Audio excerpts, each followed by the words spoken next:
Hello ಎಲ್ರಿಗೂ ಕೂಡ ನಮಸ್ಕಾರ. ನನ್ನ ಇವತ್ತಿನ ಒಂದು ಡೈಲಿ ವ್ಲಾಗ್ನ ನಾನು ಸ್ಟಾರ್ಟ್ ಮಾಡ್ತಾ ಇದ್ದೀನಿ.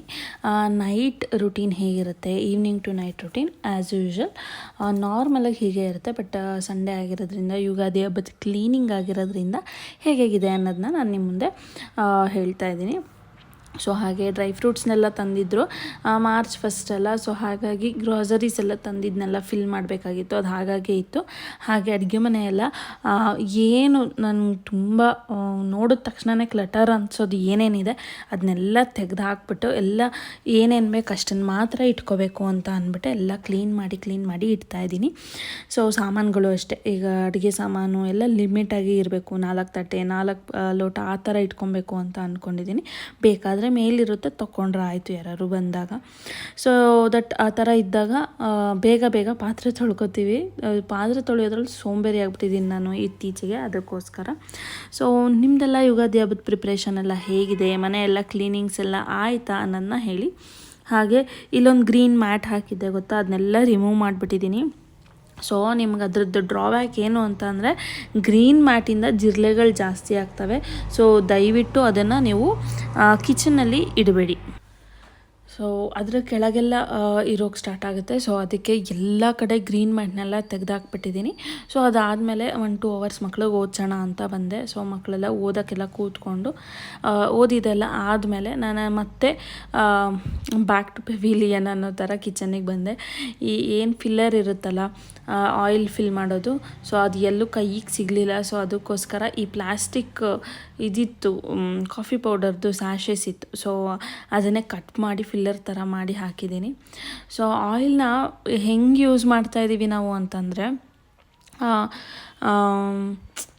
ಯಾರು ಗ್ಲಾಸ್ ಬಾಟಲ್ ತೊಳಿತಾರೆ ಅಥವಾ ಯಾರು ತೊಳಿತಾರೆ ಅಂತ ಒಂದು ಬೌಲಲ್ಲಿ ಹಾಕಿ ಪ್ಯಾಕೆಟ್ ಸಮೇತ ಇಟ್ಬಿಡೋದು.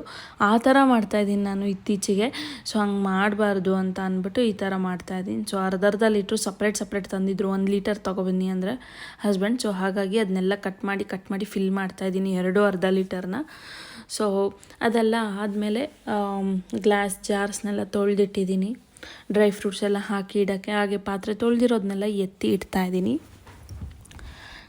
ಸೊ ಹೀಗಿರುತ್ತೆ ನನ್ನ ಆ್ಯಸ್ ಯೂಶ್ವಲ್ ಡೈಲಿ ರುಟೀನ್ ಬಂದು. ಸೊ ಹಾಗೆ ಸಂಡೇ ಆಗಿರೋದ್ರಿಂದ ಮಧ್ಯಾಹ್ನನೇ ಬಿರಿಯಾನಿ ಮಾಡಿಬಿಟ್ಟಿದ್ದೆ, ಮತ್ತು ಸ್ವಲ್ಪ ಮಾಡಿದ್ದೆ ಅಂತ ಅಂದ್ಬಿಟ್ಟು ಇವಾಗ ಮತ್ತೆ ಉಪ್ಪಿಟ್ಟು ಮಾಡ್ತಾಯಿದ್ದೀನಿ. ಹಾಗೆ ತರಕಾರಿ ಎಲ್ಲ ಹಾಕ್ಬಿಟ್ಟು ಮಾಡೋಣ ಅಂತ ಹಾಗೆ ಡ್ರೈ ಫ್ರೂಟ್ಸ್ನೆಲ್ಲ ಫಿಲ್ ಮಾಡ್ತಾಯಿದ್ದೀನಿ. ಸೊ ಇನ್ನೊಂದು ವಿಷಯ ನಾನು ನಿಮಗೆಲ್ಲ ಕ್ಲಿಯರ್ ಮಾಡಬೇಕು. ನಾನು ಯಾಕೆ ಗೃಹಲಕ್ಷ್ಮಿ ಅಮೌಂಟ್ದು ಅಪ್ಡೇಟ್ನ ನಿಮಗೆಲ್ಲ ಹಾಕ್ತಾಯಿದ್ದೆ ಅಂದರೆ, ಎಷ್ಟೊಂದು ಜನ ಅಕ್ಕಪಕ್ಕದಲ್ಲೇ ತಗೊಂಡು ಅಥವಾ ನನಗೆ ಗೊತ್ತಿರೋ ಥರ ಏನು ಇನ್ಫಾರ್ಮೇಷನ್ ಇತ್ತು ಅಥವಾ ನಾನು ಗೂಗಲಲ್ಲಿ ಸರ್ಚ್ ಮಾಡಿದಾಗ ಅಥವಾ ಗೊತ್ತಿರೋರು ಹೇಳಿದಾಗ ಏನಾಗ್ತಿತ್ತು, ನನಗೆ ಗೊತ್ತಿರೋದನ್ನ ಯಾಕೆ ಇನ್ಫಾರ್ಮೇಷನ್ ಕೊಡಬಾರ್ದು ಅಂತ ನಾನು ವಿಡಿಯೋ ಮಾಡ್ತಾಯಿದ್ದೆ ಅಷ್ಟೇ. ಸೊ ನನಗೆ ಬಂದಿದೆಯಾ, ನನಗೆ ಬರುತ್ತಾ ಅಂತ ನಾನು ವಿಡಿಯೋ ಮಾಡಿ ಹೇಳ್ತಾ ಇರಲಿಲ್ಲ. ಸೊ ಆ್ಯಕ್ಚುಲಿ ನನಗಂತೂ ಬರೋದೂ ಇಲ್ಲ, ಯಾಕಂದರೆ IT ಫೈಲ್ ಮಾಡ್ತೀನಿ ನಾನು, ನನಗೆ ಬರೋದೂ ಇಲ್ಲ. ಹಾಗೆ ಅದಕ್ಕೆಲ್ಲ ಗ್ರೀನ್ ಕಾರ್ಡ್ಸು ಅದೆಲ್ಲ ಬೇಕಂತೆ. ಸೊ ಅದು ನಮ್ಮ ಹತ್ರ ಇಲ್ಲ. ಆಮೇಲೆ ಸುಮ್ಮನೆ ಎಲ್ಲರಿಗೂ ಒಂದು ಇನ್ಫಾರ್ಮೇಷನ್ ಇರಲಿ ಅಂತ ಅಷ್ಟೇ ನಾನು ವಿಡಿಯೋ ಮಾಡಿದ್ದು. ತುಂಬ ಜನ ಮಿಸ್ಅಂಡರ್ಸ್ಟ್ಯಾಂಡಿಂಗ್ ಮಾಡ್ಕೋತಾ ಇದ್ದಾರೆ, ನನಗೆ ಬರುತ್ತೆ ನಾನು ಅದಕ್ಕೋಸ್ಕರ ನಾನು ವಿಡಿಯೋ ಮಾಡಿ ಹಾಕ್ತಾಯಿದ್ದೀನಿ ಅಂತ. ಇಲ್ಲ, ಗೊತ್ತಿರೋ ಇನ್ಫಾರ್ಮೇಷನ್ನ ಶೇರ್ ಮಾಡೋದ್ರಲ್ಲಿ ತಪ್ಪಿಲ್ಲ. ನಾನು ಯೂಟ್ಯೂಬಲ್ಲಿ ಯಾವುದೇ ಒಂದು ವಿಡಿಯೋ ಹಾಕ್ತೀನಿ ಅಂದರೆ, ಅದು ಕೆಲವು ಇನ್ಫಾರ್ಮೇಷನ್ ವಿಡಿಯೋ ಹಾಕ್ತೀನಿ ಅಂದರೆ ನನ್ನ ಲೈಫಲ್ಲೇ ಅದು ಇದೆ ಅಂತ ಅಲ್ಲ, ಕೇಳಿಕೊಂಡು ತಿಳ್ಕೊಂಡು ನೋಡಿನೂ ಅದನ್ನು ಹಾಕ್ಬೋದು. ಅದನ್ನು ತುಂಬ ಜನ ಮಿಸ್ಅಂಡರ್ಸ್ಟ್ಯಾಂಡಿಂಗ್ ಮಾಡ್ಕೊಂಡಿದ್ದಾರೆ, ಅರ್ಥ ಆಗುತ್ತೆ ಅಂತ ಅನ್ಕೋತೀನಿ. ಸೊ ಆ್ಯಸ್ ಯೂಶ್ವಲ್ ಸಂಡೇ ಅಂದರೆ ಬಟ್ಟೆ ಮಡಚೋ ಕಾರ್ಯಕ್ರಮ. ಸೊ ತುಂಬ ಬಟ್ಟೆಗಳಿದ್ವು ಈ ಸರಿ, ಯಾಕಂದರೆ ಊರಿಗೂ ಹೋಗಿದ್ವಿ ನಾವು ಲಾಸ್ಟ್ ವೀಕು. ಸೊ ಅದರದ್ದು ಕೂಡ ಇತ್ತು, ಇನ್ನೂ ವಾಷಿಂಗಲ್ಲೇ ಇದೆ ಬಟ್ಟೆಗಳು. ಅದು ಎಂದೂ ಮುಗಿಯೋದ ಕತೆ ಅಂತಾರಲ್ಲ, ಸೊ ಆ ಥರ ನನಗೆ ಬಟ್ಟೆ ಮಡಚೋದು ಒಗೆಯೋದು ಆ ಥರ ಆಗಿಬಿಟ್ಟಿದೆ. ಸೊ ಮಡಚಿಬಿಟ್ಟು ಐರನ್ ಮಾಡೋದಿತ್ತು ಬಟ್ ಟೈಮ್ ಆಗಲಿಲ್ಲ. 10 ಗಂಟೆಗೆ ಶಾರ್ಪ್ ಮಕ್ಕಳನ್ನೆಲ್ಲ ಮಲಗಿಸ್ಬೇಕು ನಾನು. ಅಷ್ಟರೊಳಗೆ ಟ್ರೈ ಮಾಡ್ತೀನಿ, ಆಗ್ತಾಯಿಲ್ಲ. ಸೊ ಓದಿ ಬರೆದು ಎಲ್ಲ ಮಾಡೋದ್ರಿಂದ ಸ್ವಲ್ಪ ಲೇಟ್ ಆಗುತ್ತೆ. ಬಟ್ಟೆ ಎಲ್ಲ ಮಡಚಿ ತೆಗೆದಿಟ್ಟು ಆಮೇಲೆ ಐರನ್ ಮಾರ್ನಿಂಗ್ ಮಾಡ್ಕೊಂಡ್ರೆ ಆಯಿತು ಅಂತ ಅಂದ್ಬಿಟ್ಟು ಮಾಡ್ತಾಯಿದ್ದೀನಿ. ಹಾಗೆ ಮಕ್ಕಳೆಲ್ಲ ಮಲ್ಕೊಳ್ಳೋಕ್ಕೆ ಹೋಗ್ತಾಯಿದ್ರು, ಊಟ ಎಲ್ಲ ಮಾಡಿದರು. ಸೊ ಬಟ್ಟೆ ಎಲ್ಲ ಮಡಚಿ ಆಮೇಲೆ ನಾನು ಅವ್ರನ್ನ ಹೋಗಿ ಮಲಗಿಸಿ ಊಟ ಎಲ್ಲ ಮಾಡಿಸ್ಬಿಟ್ಟೆ ನಾನು ಈ ಕೆಲ್ಸಕ್ಕೆ ಬರೋದು. ಇಲ್ಲ ಅಂತಂದರೆ ಅವ್ರು ಊಟ ಮಾಡೋದು ಇಲ್ಲ, ಜಗಳ ಆಡ್ಕೊಂಡು ಕೂತ್ಕೋತಾರೆ ಅಲ್ಲೂ. ಸೊ ಪ್ಲೇಟ್ಗೆ ಹಾಕಿ ನಾನು ಮುಂದೆ ಕೂತ್ಕೊಂಡು ಪ್ಲೇಟಲ್ಲಿ ತಿನ್ಸೋಕೆ ಹೋಗಲ್ಲ, ಇಬ್ರಿಗೂ ಇವಾಗೆಲ್ಲ ತಿನ್ನಿಸ್ತಾ ಇಲ್ಲ, ಬಿಟ್ಬಿಟ್ಟಿದ್ದೀನಿ. ಅವರೇ ತುಂಬ ಏನಾದ್ರು ಸ್ಕೂಲ್ಗೆ ಏನಾದ್ರು ಹೋಗ್ಬೇಕಾದ್ರೆ ಆ ಥರ ಎಮರ್ಜೆನ್ಸಿ ಇದ್ದಾಗ ಚಿಕ್ಕವಳಿಗೆ ತಿನ್ನಿಸ್ತೀನಿ, ಅವನಿಗೆ ತಿನ್ಸೋಕೆ ಹೋಗಲ್ಲ. ಸೊ ಈ ಥರ ಮಕ್ಕಳು ಬೇಗ ಬೆಳೆದು ಬಿಡ್ತಾರೆ.